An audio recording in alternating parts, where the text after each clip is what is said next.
Hello there guys, I'm back again. I know it's been a while, as I say every time. Forgive me, I'm just getting used to being in front of the camera again, so forgive me if I'm looking at my iPhone screen and not the actual camera lens at the other end.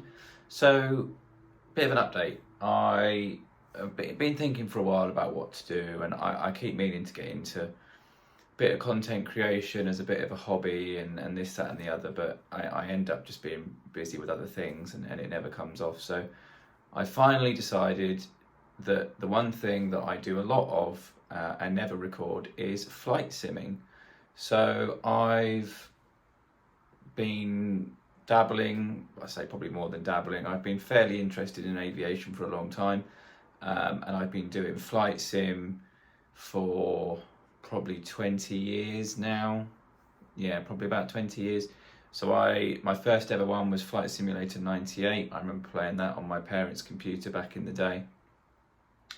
And then I had Microsoft Flight Simulator 2004. I remember that being quite a big one. And then I had FSX when that came out. Then I moved over to Prepared. Moved over to Prepared with version 2, I think. I want to say Prepared V2, then V3 when that was a big upgrade, and then 64-bit with V4, and then I think I had V5, and then obviously MSFS. I guess soon to be MSFS 2020 rather than 2024. That came out, and that was it. I was back into the flight sim thing, and obviously we had to wait quite a while for the likes of PMDG to bring their aircraft in, so we had the fly-by-wire and all this sort of thing.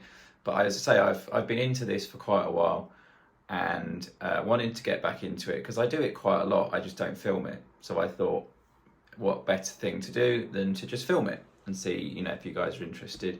Obviously, I've done the rebrand. My last name is Flynn. That's where that's come from. I just thought of it one evening. So with that in mind, I was thinking of things I could add to make the flying experience that little bit better.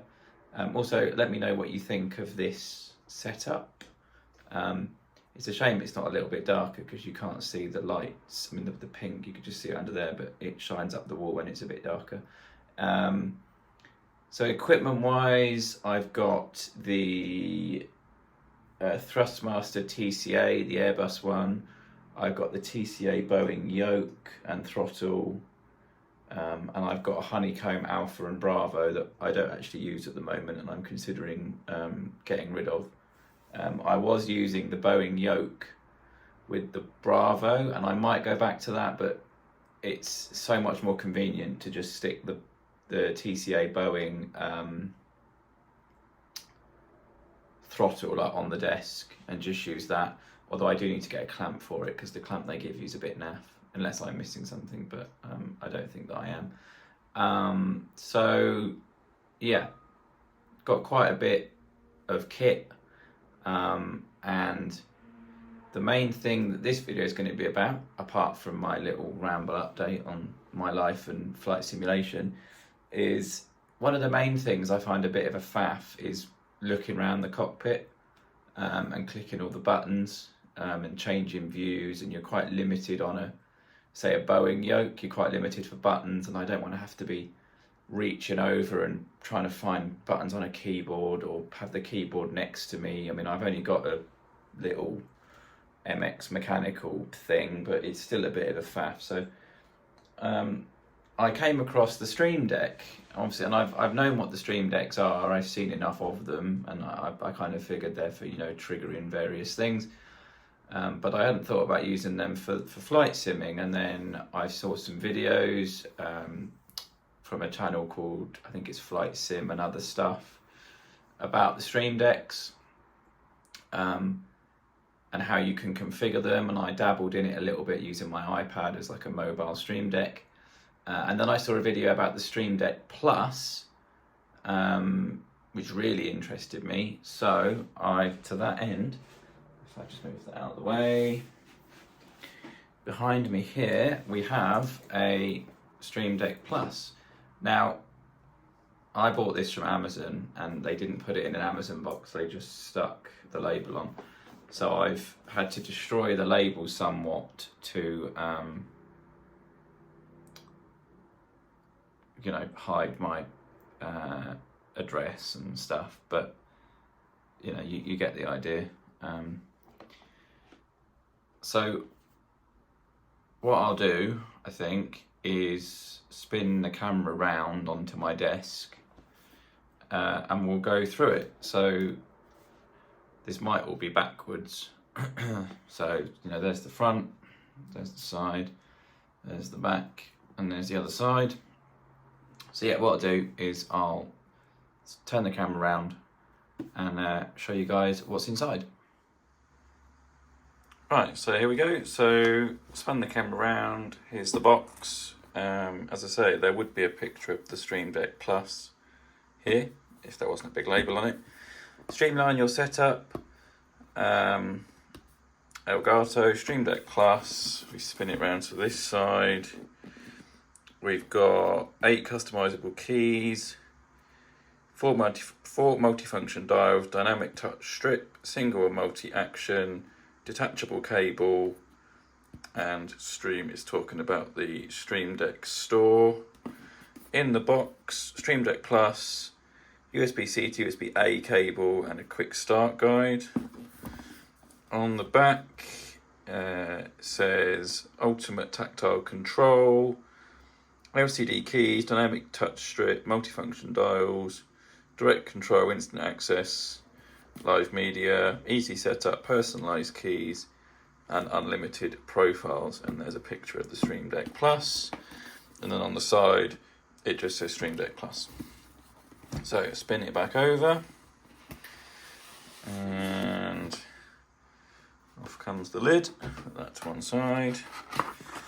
So we've got a nice bit of Elgato branding. What's in here? So, quick start guide. Fairly substantial quick start guide, which is nice. Safety information, which obviously I'm going to read. That's empty. Nice little protective cover. And here we have the Stream Deck Plus itself. So there you go. So you've got your